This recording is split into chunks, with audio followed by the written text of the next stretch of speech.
तो आप हमें बता सकते हैं कि जो बलात्कार हो रही हैं इसको हम कैसे रोक सकते हैं? आप हमें अपनी राय दे सकते हैं श्रोताओं की जो आग लग रही है दोष किसका है, किसको हम दोष दे सकते हैं, इस पर हम किसको दोष दें, ड्राइवर्स को या फिर पुलिस को?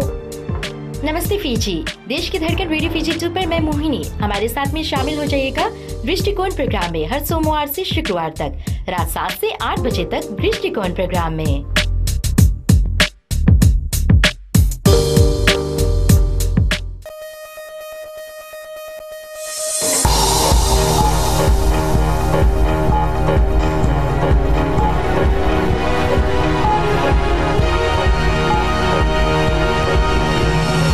Tonight, Syrian rebels make 3 demands to secure the release of Fijian troops. Pre-polling staff deployed to remote areas of Fiji, and public transport to run as normal on election day.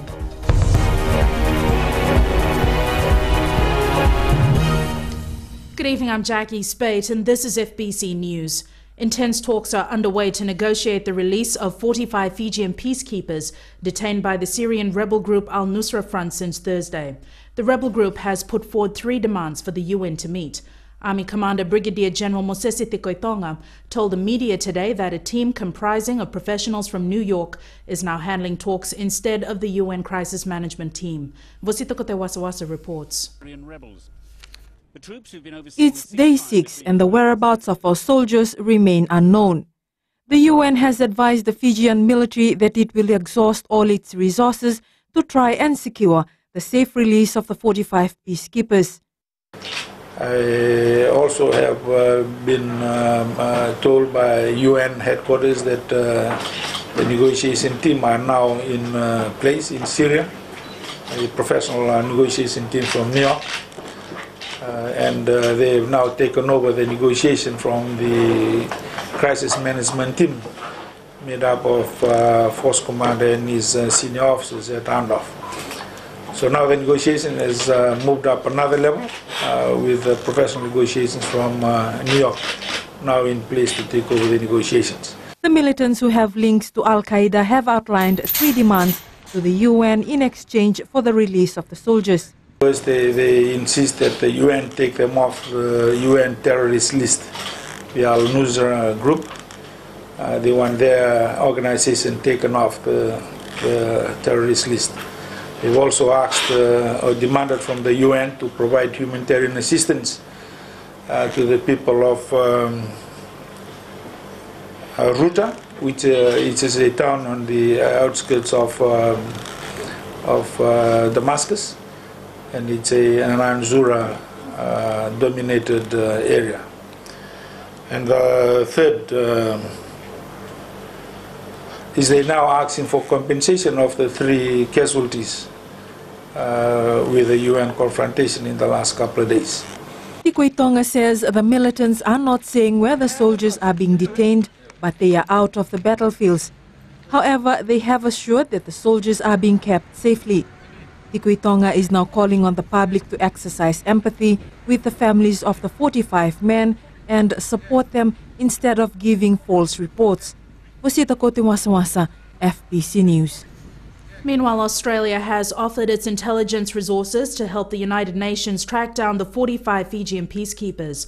Australian Foreign Minister Julie Bishop discussed the situation with UN Secretary General Ban Ki-moon and has offered Australia support to rescue the missing peacekeepers. Bishop told the AAP that she has assured Fiji that Australia is providing whatever support it can, including intelligence resources. A 1-hour peace vigil was held at the Centenary Church in Suva today to remember the 45 RFMF peacekeepers who are currently being detained by the Al-Nusra Front in Syria. People from all walks of life flocked into the church, united in their efforts to pray for the soldiers in captivity and their families. Watisoni Raikandroka reports. A moment to reflect on the developments of the past 5 days for our soldiers.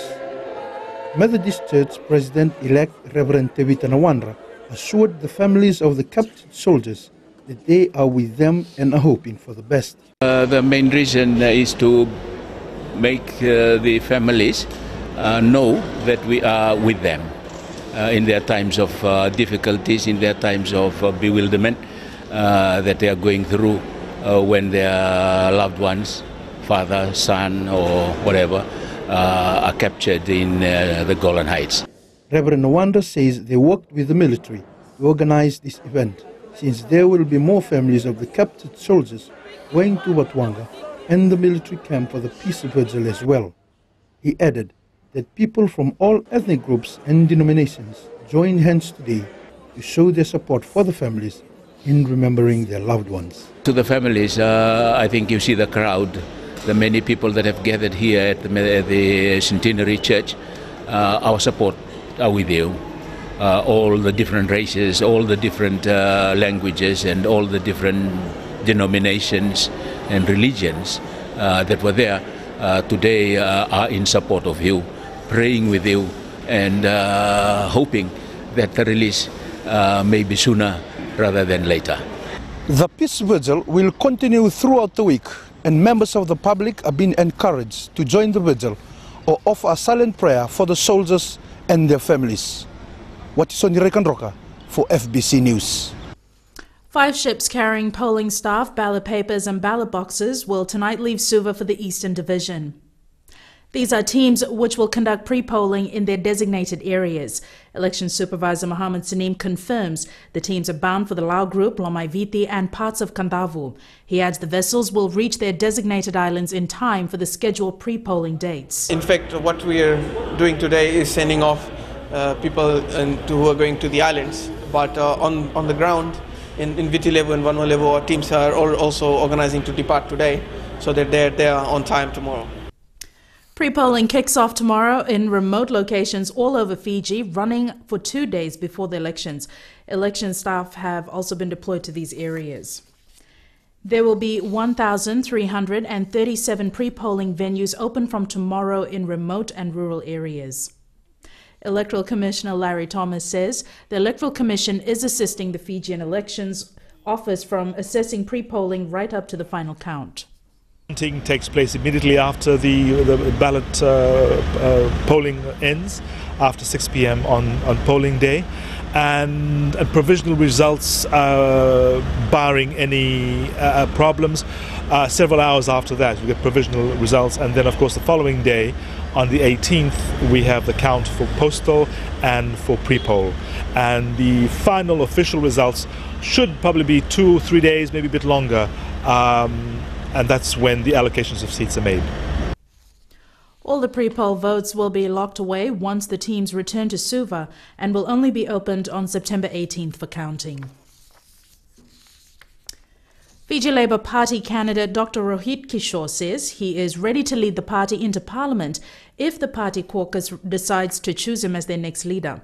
Speaking on FBCTV's For the Record program last Sunday, Dr. Kishore made it clear, however, that any decision on the party leadership has been left until after the elections. He says it's been decided to wait for the election results and then determine who will become the parliamentary leader for the FLP. He's a very experienced politician, and we are quite happy for his very experienced and guided direction at the moment. And like the time, we're 2 weeks away from election, so we don't want to change things. He's been working hard for us. He's been standing behind us despite whatever, and we are benefiting from his leadership at the moment as well. So I think it's okay. We're happy. It's good. And parliamentary leader will decide when the time comes. Yeah. Mahendra Chaudhry remains the party leader but can't contest the election because he's convicted of breaching the Exchange Control Act. Still to come on FBC News, One Fiji Party launches the 3rd phase of its manifesto.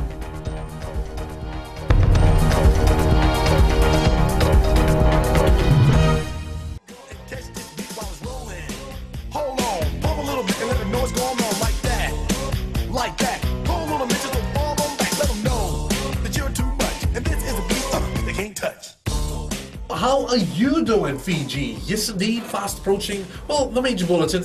But before we even talk about the major bulletin, what about my little news flash? Oh my gosh, please don't let him get started on that again. Getting on the bus yesterday, and then he tells me, brother, move on to the other seat, because we can fit 2 people where you're sitting. Hey, you can't blame the dude for being honest, okay? There was nothing honest about what he said. Hi, I'm Pibil. And I'm Fina. Your daybreak duo on Gold FM. From Mondays to Fridays. From 6 a.m. to 9 a.m. Turn us on.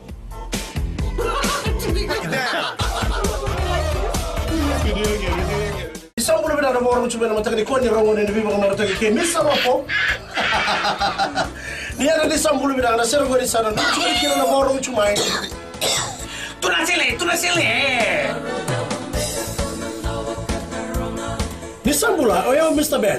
Kela pa. Na magkikira ni bibo mataka mo ni tikira mo rombo ka man ono kena diwa na bura FM. Ang betul.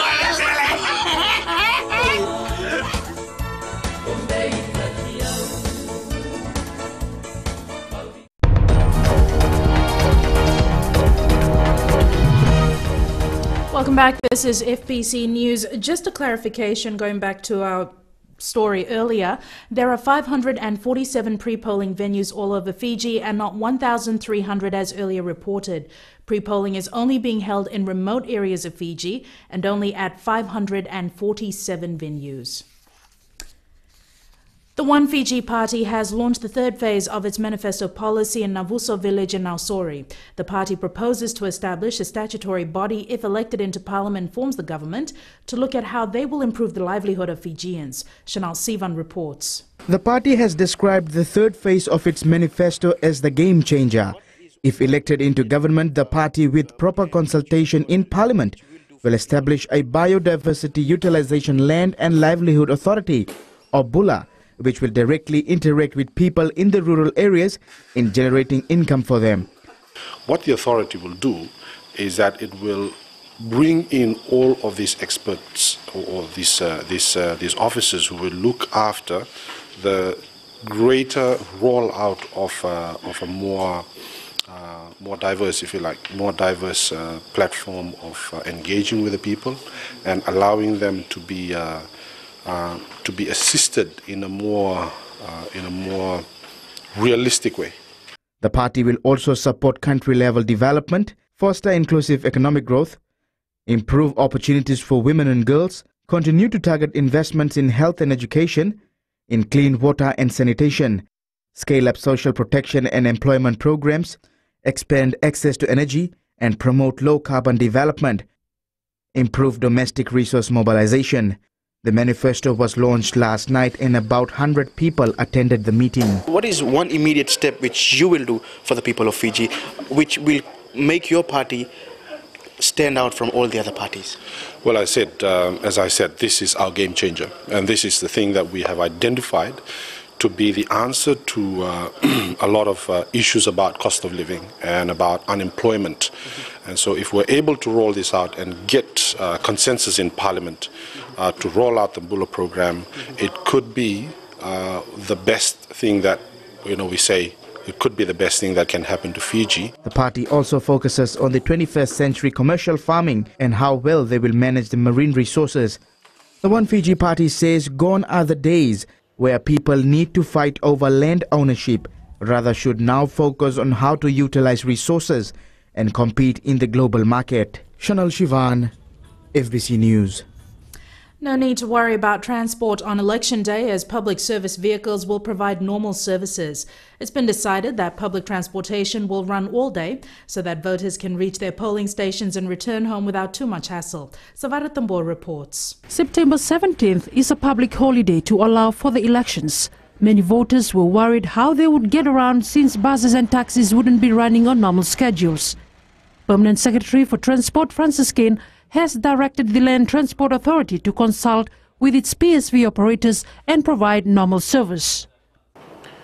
This directive is issued pursuant to Section 8 and 10 of the Land Transport Authority Act 1998 with reference to the provision of normal service by public service vehicle providers categorized in Section 64 and 65 of the Act. The Fiji Bus Operators Association, the Fiji Taxi Association, minibus operators and rural service license holders were all at the ministry office this morning going over the details. Voters have been encouraged to turn up for voting without worrying about transport. Buses, taxis, carriers, minibuses and rural service license will be available and will operate normally and the public have been urged to maximize the availability since it has been designed specifically for voting purposes. A National Operations Center will also be set up on the 16th to the 17th to provide information on the availability of public transport. One of the things that we'll undertake is we'll do the relevant publication in the local medias, in the print media and also on radio to ensure that we give them the relevant telephone numbers or email addresses that they can contact in order to bring about any questions that they may have, and hopefully staff at LTA can provide them with the relevant answers. All public service operators, including the Fiji Bus Operators Association, Fiji Minivan and Carrier Association and the Fiji Taxi Association, have also reaffirmed they will run normal operation on Elections Day. Sabaira Tambua, FBC News.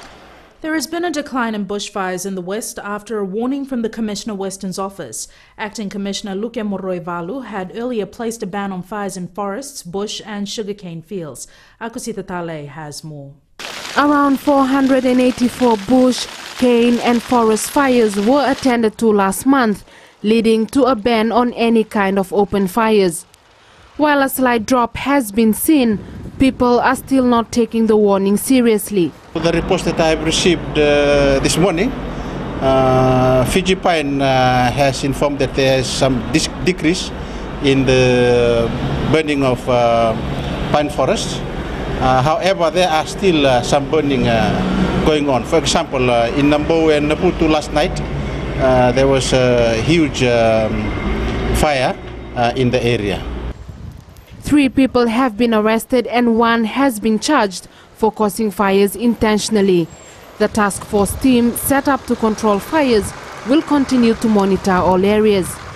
The patrolling had already commenced last week, and they are now patrolling the sugarcane areas and also the pine areas in the Western Division, and are also making investigation to the reports that have been received on fires. Luke Moroivalu says they are hoping to get as much awareness as possible so that people in the West get the message and stop lighting fires needlessly. The task force is requesting for the media to broadcast more on the ban in the 3 languages so that people in the villages can hear, people in the island can also hear and stop burning. Cane farmers in the rural areas should hear the ban so that they should stop and protect the cane. The task force is expected to meet at the end of the week to assess whether there's been any significant change in uncontrolled fires. Akusita Tale, FBC News.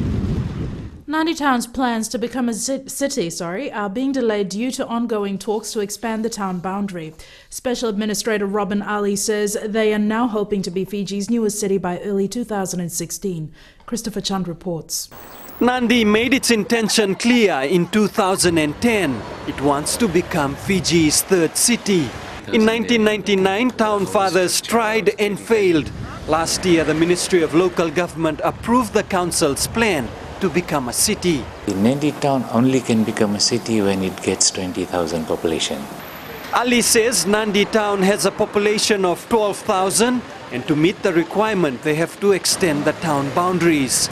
But this is a complicated process. Because it's extending the boundary is not the only issue, see, because we have to look at the land use system and what are the drainage provisions, what are the sewerage provisions there, so all that has to be studied. At this stage, the council has a consultant drawing up a scheme which will be taken through a public consultation process later this year. And we'll have to explain it to them what is going to cost them and what benefits they are going to get.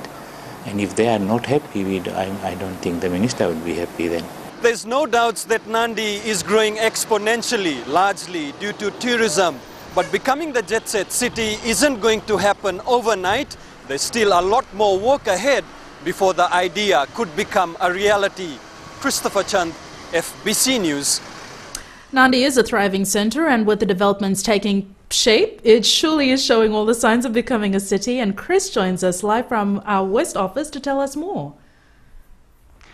In 1999, when Robin Ali was the town clerk, the council tried to become the first city in the new millennium. However, things didn't go their way. Becoming a city has once again come up as a major goal for Nandi, but it's a lot more sophisticated than it sounds. By expanding the boundary, the town will include new ratepayers. And to do this, they have to hold public participation to tell the public what benefits they will get and the rates they will have to pay. Thanks for that update, Christopher. 13,000 ratepayers in Asino showed up in Valilevu today to receive free rubbish bins from the local government minister Ayasaid Kayum. Local government minister Ayasaid Kayum, while addressing the residents, highlighted the need to keep the environment clean. The Asino Town Council had asked for help from the ministry, and funds for the rubbish bins came from a challenge fund set up by the government earlier this year. Said Kayum says other municipalities will also benefit through this in coming days. Some people may make fun of it, saying, you know, he is a minister giving out rubbish bin. But a rubbish bin and sanitation is very, very critical. So we'd like you to please look after this rubbish bin because it is a very good asset.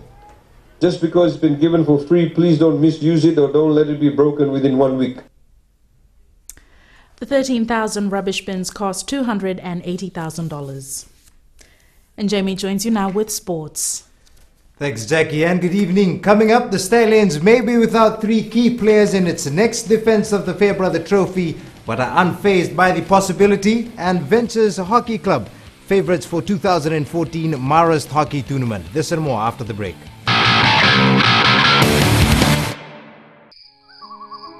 मेरा चांद मुझे आया है नजर, ऐ रात जरा थम थम के गुजर.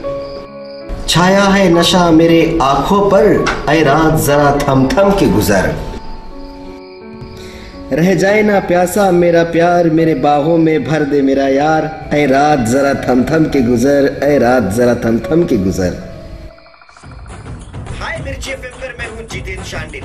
शामिल हो जाएगा हमारे साथ टुनाइट शो में Monday to Friday from 7 p.m. to 12 a.m. Mirchi FM. It's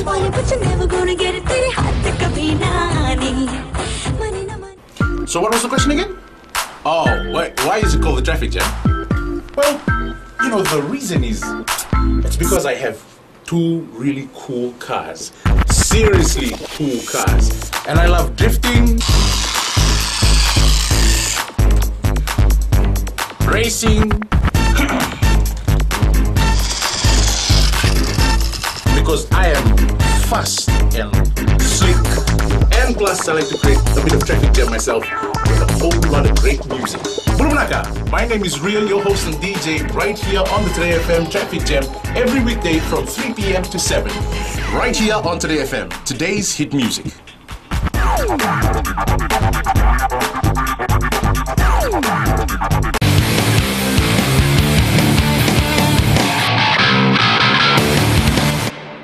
Welcome back to FBC Sports. The BLK Nandrunga rugby side will not sweat on the release of three of its players from the Vodafone Fiji 7 squad for its second HFC Fairbrother Trophy defence this weekend. The Stallions believe they have more than enough players in their armoury to successfully retain the coveted silverware. Talen Daudakadaka has more. And has taken it in. Nandronga trio Apisolome Wangatambu, Sabinatha Rawatha and Erimasi Randrondro have played a key role in the Stallions' success this season. Their inclusion in the National 7 squad came as no surprise, but the question is, will they be available for Nandronga's second HFC Fairbrother Trophy defence against Northland this weekend? We haven't received any confirmation in regards to their release and availability for this week's game, but we respect the appointment. We respect the national call, and we do believe that is a stepping stone for them in their rugby career. Bringing them back to play in a local competition, if that will jeopardize their career, and this is something that we need to reconsider.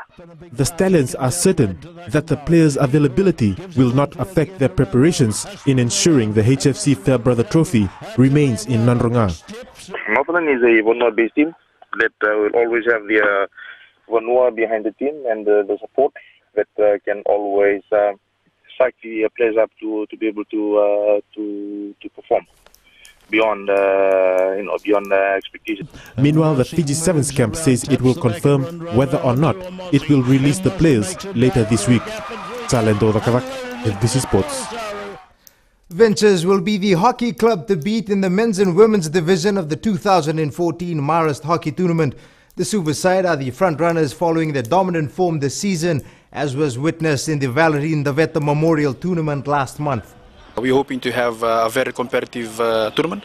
All teams this year, even the teams from the West, have been very competitive. There was weakness in the Valerie Ndaveta that just happened. So most of the teams are very competitive this year. Teams will be gunning for the top seeded team at the moment is Ventures men and women. So these teams would be very strong again this year. So expect the other teams from the West and also the teams here in Suva, especially the Maris Club and also Stingers, they'll be out to tackle these top seeded teams. 10 men's and 7 women's teams have confirmed their participation in the annual tournament, which will be held from the 19th to the 21st of September at the National Hockey Centre. Local kids in Raiwai spent their school holidays with a twist. The Fiji Baseball and Softball Association decided to expose the kids to the basics of the sport in an effort to develop the game in the country. Talendao Dakadaka has more. The Raiwai suburbs is renowned for its sporting prowess in rugby, basketball and volleyball. The Fiji Baseball and Softball Association is hoping that it can become a major power in the diamond as well by working with these young kids. Baseball here in Fiji is slowly developing for the past 10 years now. What we've seen for the past 2 years is that the community programs that we were running is more successful than other things that we were doing in the past. So for the past 2 years we were focusing on the 2 communities program that we ran the pilot program with was Rewe and Nandonumai. Similar programs are being conducted in Turek and Subabo. The whole reason that the kids were practicing throughout the 2 weeks break was that during the Fiji Day weekend, we're planning to have a competition organized for the kids that through the communities program that we were running for the past 2 years. We're planning to have 4 teams from each communities, under 12, under 15, under 18, and also a girls team. The Fiji Baseball and Softball Association is hoping to upskill local players in time for the Fiji Day tournament in October. Talendo Dakavak, FBC Sports. That's it from Sports Tonight. It's back to Jackie now with business.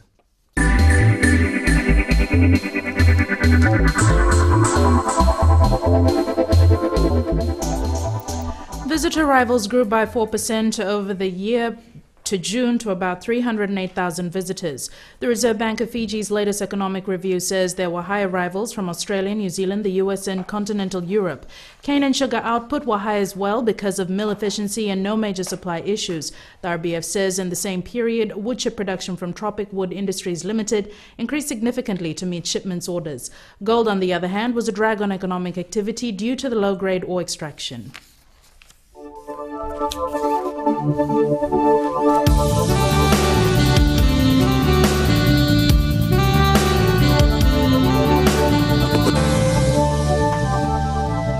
Weather time with Trish. Why, thank you, Jackie. Today's conditions, there was a change in the weather as Suva, Nadi, Lotoke and Ba all had fair conditions with partly cloudy skies towards the afternoon. Savu-Savu and Lambasa all had fair conditions all throughout the day. Temperatures, Suva, Nadi, Lotoka 29, Ba 31, Savu-Savu 27 and Lambasa 31. Tomorrow's forecast, Suva might have partly cloudy skies in the morning with scattered showers in the afternoon. As for Nadi, Lotoka and Ba should have cloudy skies all day. Savu-Savu and Lambasa has a chance of cloudy skies from the morning till the afternoon. For mariners, east to southeast winds 10 to 15 knots and moderate seas. The picture of the back of the island of Vanuatu sent in by Lemeki. Thanks so much for that, Trish. Recapping our top stories tonight, Syrian rebels have made 3 demands of the United Nations in return for the release of 45 Fijian troops who were captured in the Golan Heights. Election staff have been deployed to remote locations all over Fiji in time for pre-polling tomorrow, and public transport will run as normal on election day for the benefit of voters. Now time for the Fijian Speak segment.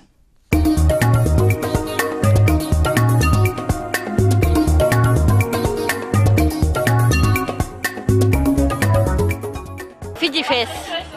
I'm the Fiji face. I support the Fiji face. Well, I'm supporting a party who is not involved in coup.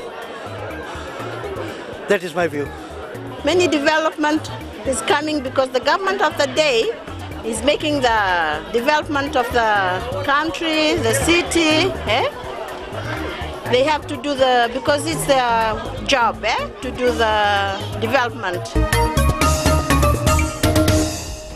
Meanwhile, you can send us newsworthy pictures and videos on email citizenseyes@fbc.com.fj or share it with us via Facebook page FBC News. And if you're on Twitter, follow and tweet us your news tips at FBC News or simply hashtag FBC News.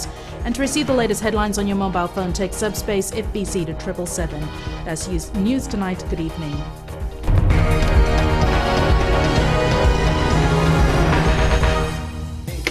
Radio Fiji 2 देश की धड़कन पर आपका स्वागत है बच्चों की दुनिया में। हमेशा की तरह आज भी हम आपके लिए कहानियाँ और कविताएं लेकर आए हैं और बच्चों आप हमें कॉल भी कर सकते हैं। नमस्कार, मैं हूँ पल्लवी। रेडियो फीजी 2 देश की धड़कन पर मंडे टू फ्राइडे 3 से लेकर 4 बजे तक बच्चों की दुनिया में और 4 से लेकर 7 बजे तक मस्तानी शाम के सफर में शामिल रहिए मेरे साथ।